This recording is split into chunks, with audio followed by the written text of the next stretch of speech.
அஸ்ஸலாமு அலைக்கும் வரஹ்மத்துல்லாஹி வரகாத்துஹு. பிஸ்மில்லாஹிர் ரஹ்மானிர் ரஹீம். அன்பான சகோதர சகோதரிகளே, எல்லாம் வல்ல அல்லாஹ்வின் நல்லடியார்களே, இன்று நாம் காண இருக்கும் தலைப்பு உலகின் முதல் இறை இல்லம், பாகம் 5.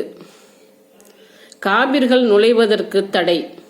நம்பிக்கை கொண்டோரே இணை கற்பிப்போர் அசுத்தமானவர்கள். எனவே அவர்கள் மஸ்ஜிதுல் ஹராமை இவ்வாண்டுக்கு பின் நெருங்கக்கூடாது. அல் குர்ஆன் அத்தியாயம் 9 வசனம் 28. அபூ ஹுரைரா ரலியல்லாஹு அன்ஹு அவர்கள் அறிவிக்கின்றார்கள், ஹஜ்ஜத்துல் வதாவுக்கு முந்தைய வருடம் நபி அவர்கள் அபூபக்கர் ரலியல்லாஹு அன்ஹு தலைமையில் மக்களை ஹஜ்ஜுக்கு அனுப்பி வைத்தார்கள். துல்ஹஜ் பிறை 10ஆம் நாள் எச்சரிக்கை. இந்த வருடத்திற்கு பிறகு இணை வைப்பவர்கள் யாரும் ஹஜ்ஜை செய்யக்கூடாது, காபாவை நிர்வாணமாக தவாப் செய்யக்கூடாது என அறிவிப்பு செய்தார்கள். நூல் புகாரி 1622.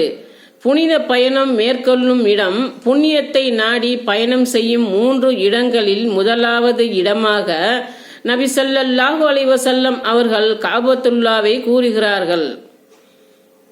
அபூ ஹுரைரா ரலியல்லாஹு அன்ஹு அவர்கள் அறிவிக்கின்றார்கள், புண்ணியத்தை தேடி 3 பள்ளிவாசல்களை தவிர வேறு எங்கும் பயணம் மேற்கொள்ள கூடாது.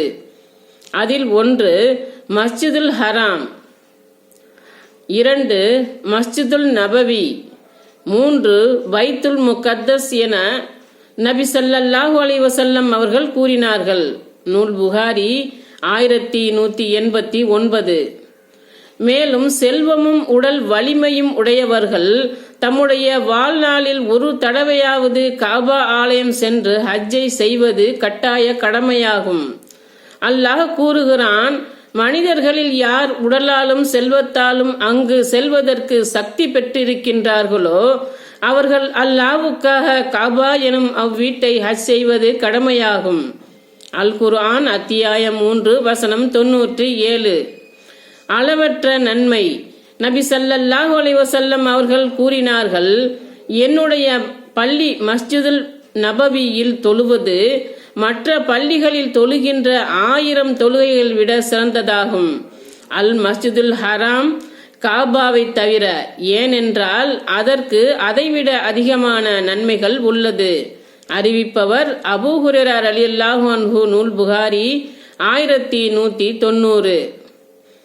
மஸ்ஜிதுல் ஹராமில் ஒரு தொழுகை தொழுவது மற்ற பள்ளிகளில் 1,00,000 தொழுகை தொழுவதை விட சிறந்ததாகும் என நபி ஸல்லல்லாஹு அலைஹி வஸல்லம் அவர்கள் கூறியுள்ளார்கள். அறிவிப்பவர் ஜாபிர் ரலியல்லாஹு அன்ஹு. இப்னு மாஜா 1406.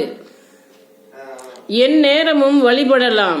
நபி ஸல்லல்லாஹு அலைஹி வஸல்லம் அவர்கள் கூறினார்கள், அப்துல் மனாப் குடும்பத்தாரே, இரவிலோ பகலிலோ எந்த நேரத்திலும் ஒருவர் தான் நாடிய பொழுது இந்த காபா வீட்டை வலம் வருபவரையோ தொழுபவரையோ தடுக்காதீர்கள். அறிவிப்பவர் ஜுபைர் இப்னு முத்இம் ரலியல்லாஹு அன்ஹு. திர்மதி 868. தஜ்ஜாலை விட்டும் பாதுகாப்பு. இறுதி நாளில் அடையாளங்களில் 1 தஜ்ஜாலுடைய வருகையாகும். இவன் உலகிலுள்ள அனைத்து பகுதிகளுக்கும் செல்வான். ஆனால் மக்காவிற்கும் மதினாவிற்கும் மட்டும் செல்ல முடியாது. மக்கா மதினாவை தவிர தஜ்ஜால் கால் வைக்காத எந்த ஊரும் இருக்காது.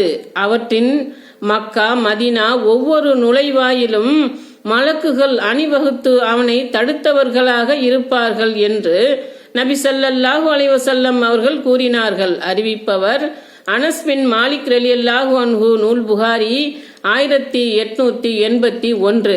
அஸ்ஸலாமு அலைக்கும் வரஹ்மத்துல்லாஹி வரகாத்துஹு.